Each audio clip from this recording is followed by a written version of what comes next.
our Super Eagles captain, Williams Troost-Ekong, that retired from the national duties just recently, after playing about 33 games for the Super Eagles and scoring about 8 goals, you understand. Played in 5 major tournaments, played in 3 AFCONs, 2019, 2021, 2023, played in the FIFA World Cup 18, played in the Olympics 2016, Rio Olympics, and Stephen Keshi the late Stephen Keshi, gave him his first call up into the national team. Ever since then, he has been with the team. I think he has served for about 10 years. So good one for him. But my issue here is that the circumstances that surrounding his retirement, I think it's too early for me. Yes, even though before now, I think I've been reading a lot of comments by Nigerians, so-called gullible Nigerians, that have been calling for him to be dropped, for him to resign and all that. Thing is that we tend to push people out of our national team. Look at bigger countries like Argentina, Brazil, Portugal, Spain, all France. All these guys, they don't ship away their like veterans in the team. They don't move them like that because the national team is experience. You understand? Experience plays a long way in the national team. But that aside, my own issue here is that why is it that every time a player comes out and tackles this NFF, that player seems to be dropped, both in the female side, both in the men's side. You understand? In all age grade levels, the same thing. We've seen it in the female team, like the last of Giza Oparanoze. Same thing happened. She called out the NFF and she was dropped. That's how she retired from the national team. Let's also remember the Oyibo War, Balogun. What happened? The same thing, he called out the NFF based on payment, players and all that welfare. That was how he was dropped from the team. We didn't talk about that one. Now, Troost-Ekong led the team. They fought for their rights, something that's their rights, and after everything happened, that was it. Now he's coming out to retire. This retirement for me, I don't think it's from his heart. I think he was forced to, or he has seen the circumstances. Rather than for him to be ridiculed, it's best he just leave when the ovation is high. You understand? Let's not forget, this is the best player of AFCON tournament's last competition. And now we are just few days to the tournament. Why will your captain be retiring few days to the tournament? Why? Why are we not asking this kind of questions? Just imagine, let's say, for England or Argentina or Portugal, Ronaldo, Messi, or Hurricane is retiring few days to the Euros. Just make it make sense. Do you know the disruption is going to cause to the team, even among the nation? People, so much unsettlement is going to be happening. You understand?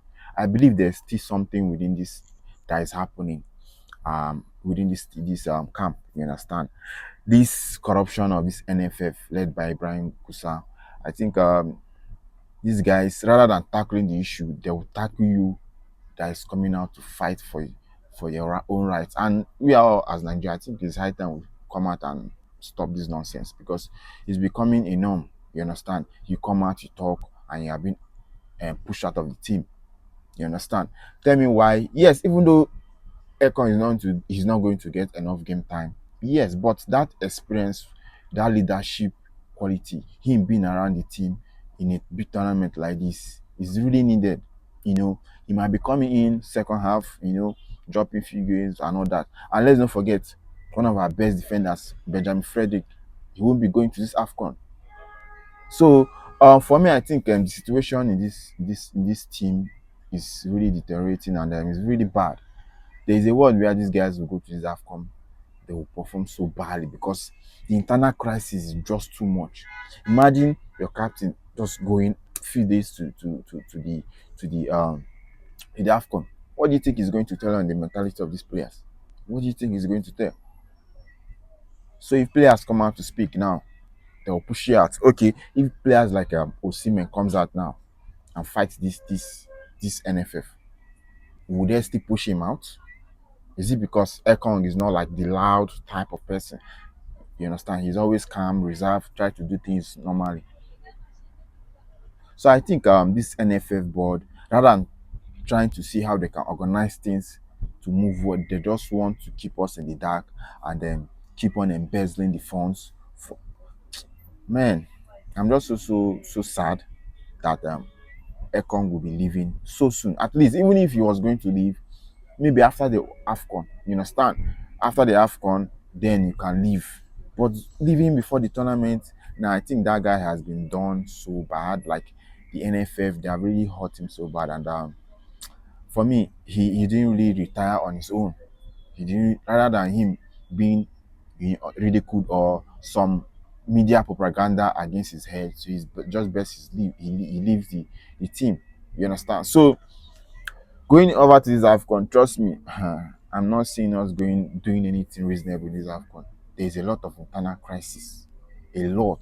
If these guys comes out if they come out to tell you the kind of thing they are facing, see you'll be clapping for them each time they come in to play for this country because this NFF board led by Ibrahim Musa, not just seeing the past ones before him, the Amadou Phoenix them. Questions needs to be asked and people needs to be jailed. But we're in Nigeria where nothing happens. Everything goes like that. So it's so sad.